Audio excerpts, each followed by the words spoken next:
Hello everyone, welcome back to the channel. आप लोगों का स्वागत है। और आज हम स्टार्ट करने वाले हैं final account of sole proprietorship business. आपको याद होगा जब हम लोगों ने चैप्टर फर्स्ट पढ़ा था तो अकाउंट की डेफिनेशन पढ़ी थी, तो वहाँ पे पढ़ा था accounting is art of recording, classifying, summarising. तो हमने एक एक करके सब कुछ करना सीखा। रिकॉर्ड पढ़ा तो जर्नल करना सीखा, क्लासीफाई पढ़ा तो लेजर करना सीखा, समराइज पढ़ा, ट्रायल बैलेंस पढ़ा। अब हम एक और काम था उसमें, find out the profit and loss and financial position of business. वो अभी तक नहीं सीखा आपने, वो इस चैप्टर में आपको सीखना है। तो आपके बुक में जो चैप्टर का नाम भी है, देखो पढ़ के बुक निकालो। चैप्टर का नाम है financial statement of sole proprietorship business, देखो नाम लिखा होगा। तो क्या करना है इसमें जानते हैं जरा। चैप्टर नंबर 18,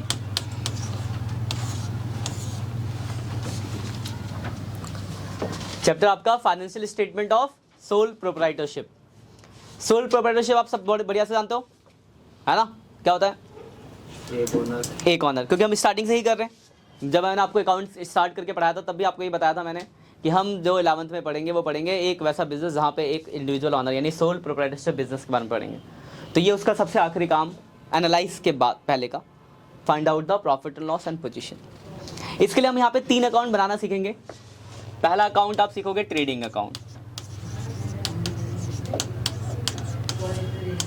दूसरा पढ़ेंगे हम profit and loss account, profit and loss, और तीसरा पढ़ेंगे हम यहाँ पे बैलेंस शीट। ये 3 अकाउंट यहाँ पे हमें सीखना है, trading account, profit and loss account and balance sheet. और आज हम जो सीखेंगे करेंगे ट्रेडिंग अकाउंट के बारे में। ट्रेडिंग अकाउंट, तो सबसे पहला काम ट्रेडिंग अकाउंट का फॉर्मेट।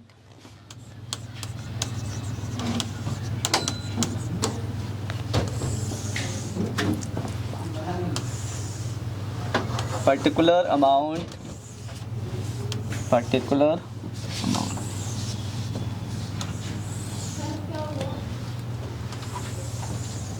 ट्रेडिंग अकाउंट का फॉर्मेट जो होता है इसमें आता है यहाँ पे पर्टिकुलर अमाउंट, पर्टिकुलर अमाउंट।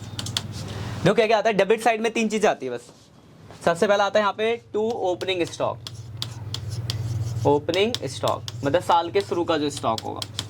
फिर आएगा यहाँ पे परचेज, और परचेज में से माइनस कर देंगे परचेज रिटर्न। परचेज रिटर्न का दूसरा नाम बताओ जरा। रिटर्न इनवर्ड, हाँ अच्छा, परचेज आउटवर्ड, रिटर्न आउटवर्ड होता है इसका दूसरा नाम। तो रिटर्न आउटवर्ड भी लिखा हो सकता है। इधर की साइड आता है आपका सेल्स, और सेल्स से भी माइनस होता है आपका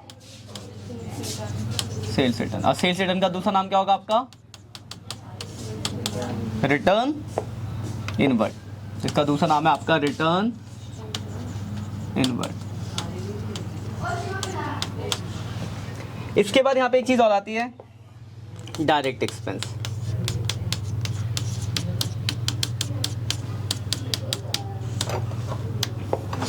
यहाँ पर एक चीज और आता है क्लोजिंग स्टॉक। बस ये चीजें आती है। फिर हम टोटलिंग करेंगे।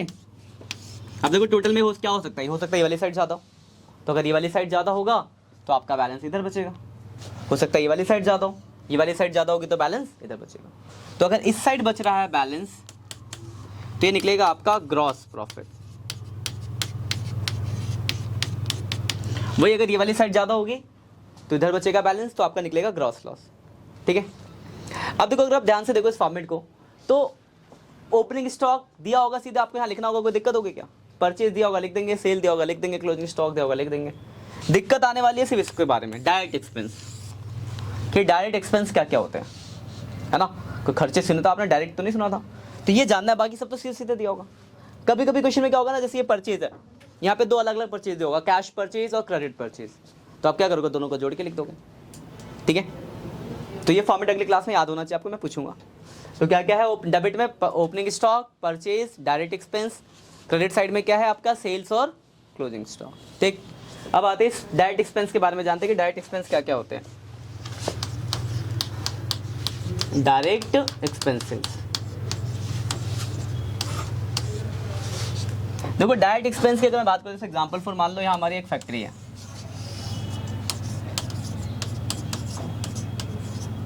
ठीक है। तो मैं बाहर से रॉ मटेरियल लेकर आता हूँ,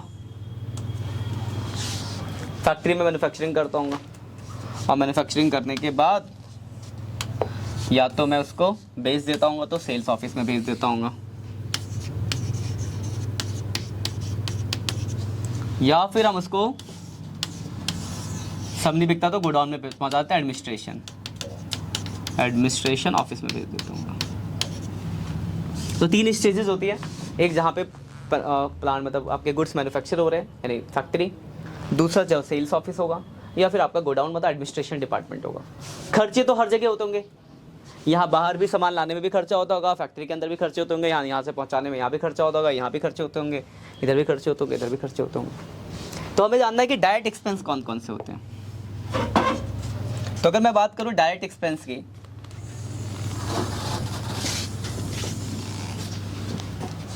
तो यहाँ से लेकर यहाँ तक हर जगह खर्चे होंगे, खर्चे हर जगह होंगे, लेकिन डायरेक्ट एक्सपेंस सिर्फ क्या होंगे, जो आपके सामान लाने से लेकर फैक्ट्री तक के जितने भी खर्चे हैं वो डायरेक्ट, और फैक्ट्री के नीचे जितने भी खर्चे होते हैं वो होते हैं इनडायरेक्ट एक्सपेंस। इसके नीचे के खर्चे क्या कहलाते हैं आपके, इनडायरेक्ट एक्सपेंस। और इनडायरेक्ट एक्सपेंस आपके ट्रेडिंग अकाउंट में नहीं आता, तो अगर कोई इनडायरेक्ट एक्सपेंस होगा तो आपको नहीं डालना, आपके काम का नहीं है। अब आते हैं कि यहाँ से लेकर यहाँ तक खर्चे क्या होंगे। तो सबसे पहले देखो, बाहर से जब मैं सामान लेकर आऊँगा ऑफिस फैक्ट्री में, तो लाते टाइम मेरे 2 खर्चे होते हैं, एक ट्रांसपोर्टेशन का किराया, अगर कहीं और से आता तो टैक्स वैक्स लग जाएगा। तो इसके नाम है कुछ, जैसे कैरेज हो गया, कार्टेज हो गया, फ्रेट हो गया, किसी दूसरी कंट्री से कस्टम ड्यूटी हो गया, आफ्टर हो गया, ये सब आपके हो गए रास्ते का खर्चा। फैक्ट्री में पहुंच गया तो वहाँ सबसे पहले तो होंगे मजदूर, तो मजदूर को देंगे मजदूरी यानी वेजेस। अब देखो, जो बिजली होती है इलेक्ट्रिसिटी, वो यहाँ पे इसकी जरूरत होती है इलेक्ट्रिसिटी की, यहाँ पे भी होती है, लेकिन जैसे हम किसी फैक्ट्री की बात करें तो वहाँ इलेक्ट्रिसिटी, वहाँ होता है पावर प्लांट, वो कंपनी आगे उस काम नहीं हो सकता, वहाँ पे पावर प्लांट लगा होता है। तो वर्ड यूज होता है फ्यूल एंड पावर, अलग अलग भी लिखा हो सकता है, एक साथ भी लिखा हो सकता है। तो पावर वर्ड आ गया तो वो डायरेक्ट एक्सपेंस है, इलेक्ट्रिसिटी होगा तो वो इनडायरेक्ट होगा।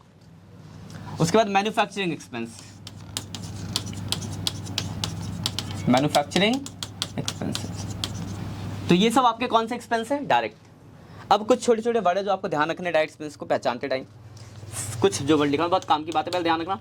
किसी भी एक्सपेंस के आगे लगा एक्सपेंस इनवर्ड, इनवर्ड का मतलब है लाने का किराया, और लाने का किराया क्या बोल लगता है, फैक्ट्री से पहले, तो ये कौन से एक्सपेंस कहलाएंगे, डायरेक्ट। लेकिन वही किसी एक्सपेंस के आगे लगा एक्सपेंस आउटवर्ड, आउटवर्ड मतलब बाहर भेजेंगे, तो बाहर मतलब फैक्ट्री के बाद होगा, तो ये आपका क्या कहलाएगा। अब देखो इसका क्या रोल है, अगर कैरेज लिखा है, सिर्फ कैरेज सिंपल लिखा कैरेज, तो कैरेज आपका डायरेक्ट एक्सपेंस हो गया। लिखा है कैरेज इनवर्ड, तब भी डायरेक्ट है। लेकिन अगर लिखा है कैरेज आउटवर्ड, क्योंकि कैरेज तो यहाँ भी लग सकता है ना, तो लिखा है अगर कैरेज के आगे आउटवर्ड लग गया, जैसे ही आउटवर्ड लगा वो क्या बन जाएगा, इनडायरेक्ट एक्सपेंस, तो फिर वो ट्रेडिंग अकाउंट के अंदर नहीं आएगा। ठीक है। उसके बाद किसी एक्सपेंस में लगा एक्सपेंस ऑन परचेज, खरीदने में खर्चा, तो डायरेक्ट एक्सपेंस। लिखा एक्सपेंस ऑन सेल, बेचने में खर्चा, तो ऑफिस के बाद है, इनडायरेक्ट एक्सपेंस। लिखा होगा एक्सपेंस ऑन फैक्ट्री है, फैक्ट्री मतलब डायरेक्ट हो गया। वही अगर ऑफिस लिखा होता एक्सपेंस ऑफ ऑफिस, तो ऑफिस क्या हो जाता आपका, इनडायरेक्ट एक्सपेंस। उसके अलावा वेजेस, अभी मैंने आपको बताया था वेजेस क्या होता है हमारा, डायरेक्ट एक्सपेंस। लेकिन जैसे ही वर्ड आएगा सैलरी, पढ़े लिखे लोग ऑफिस में बैठे होंगे, इनडायरेक्ट। और एक बार ऐसा वर्ड लिखा मिलेगा आपको, वेजेस एंड सैलरी, या फिर सैलरी एंड वेजेस।